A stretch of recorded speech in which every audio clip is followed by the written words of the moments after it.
चुनावी माहौल में छोटे सरकार के जेल से बाहर आने से क्या बदल जाएगी मुंगेर लोकसभा सीट की पूरी स्थिति? क्या समीकरण बदल जाने से होगा ललन सिंह को फायदा? आज ये मैं बताने आपको जा रही हूँ। मुंगेर लोकसभा सीट वो सीट जहां से अशोक महतो, जो कि बाहुबली है और जिनके ऊपर कई सारे केसेस हैं, चुनाव नहीं लड़ने की स्थिति में उन्होंने आनन फानन में शादी की और शादी करके अपनी पत्नी को उम्मीदवार बना दिया। ये लालू प्रसाद यादव की स्ट्रैटेजी थी।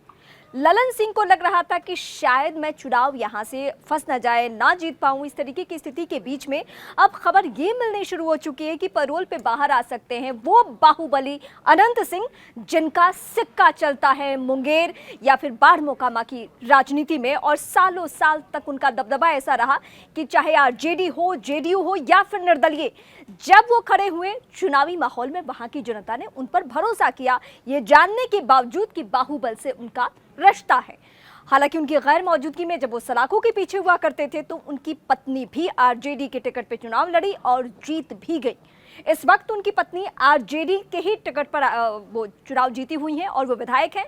लेकिन बदले हुए समीकरण में, बदले हुए माहौल में जब एनडीए सरकार का गठन हो रहा था, उस बीच में नीलम ने कहीं ना कहीं ये संकेत दे दिया कि अब उनका जो झुकाव है वो वापस नीतीश कुमार की तरफ है। एक वक्त में नीतीश कुमार के बेहद करीबी माने जाते थे अनंत सिंह। हालांकि बीच में ये दूरियां बढ़ी और दूरियां बढ़ने का नतीजा ये हुआ कि लालू प्रसाद के खेमे में जाना पड़ा अनंत सिंह को। लेकिन अब ये फिर से रिश्ता पहले जैसा ही होने जा रहा है। और ललन सिंह कौन है? ललन सिंह नीतीश कुमार के बेहद करीबी नेता माने जाते हैं। हालांकि एक वक्त में उनके राइट हैंड कहे जाते थे, लेकिन बीच में कुछ दूरियां इस तरीके से बढ़ी जहां पे उनका कद कम हुआ, लेकिन अभी भी उनके भरोसेमंद नेताओं में से एक माने जाते हैं।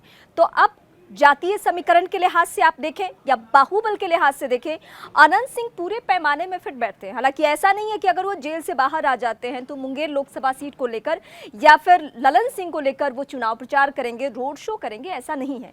लेकिन जो अनंत सिंह का दबदबा रहा है, जो रसूख और जो रुतबा रहा है बाढ़ मोकामा, जो मुंगेर लोकसभा सीट के ही अंदर ये सभी क्षेत्र आते हैं, वहां पे उनके रसूख का ये फायदा जरूर मिल जाना है ललन सिंह को कि डोर टू डोर अगर कैंपेनिंग करते हैं ललन सिंह के लिए, तो कास्ट कॉम्बिनेशन के लिहाज से उनके लिए फायदेमंद होगा। और यही वजह है कि जब ऐन चुनावी माहौल में जब 13 तारीख को मुंगेर सीट को लेकर वोटिंग होनी है और ऐसे वक्त में अनंत सिंह सलाखों से बाहर आ रहे हैं, हालांकि तबियत नासाज की बातें कही जा रही है, लेकिन अभी उनका पेरोल पे छूटना बहुत कुछ संकेत दे रहा है। और संकेत के लिहाज से ये माना जा रहा है कि इसका पूरा इफेक्ट होगा मुंगेर लोकसभा सीट को लेकर, जिसको लेकर लालू प्रसाद यादव ने दो तरीके से कॉम्बिनेशन तैयार किया था। एक तो फॉरवर्ड क्लास के सामने उन्होंने ओबीसी को टिकट दिया था, और दूसरी बात कि जहां पे बाहुबलियों का दबदबा है जिस सीट को लेकर, वहां पे उन्होंने अशोक महतो, जो कि बाहुबली है, और बाहुबली की पत्नी को आनन फानन में टिकट दिलवाया गया था। अब इस बीच छोटे सरकार की एंट्री से ये चुनाव वाकई बहुत दिलचस्प होने जा रहा है। और ये जो हम आपको बार बार बताते हैं कि एनडीए की तरफ से इस बार कोशिश हो रही है साम दाम दंड भेद, यानी जिस चेहरे से फायदा पहुंचे उसकी मदद लेने में कोई गुरेज नहीं है। और यही वजह है कि अनंत सिंह, जिनसे रिश्ता बहुत तल्ख नीतीश कुमार का हो गया था, चुनावी माहौल में उसी अनंत सिंह से फायदा लेने की कोशिश की जा रही है। और यही वजह है कि अनंत सिंह अब सलाखों से बाहर आ जाएंगे।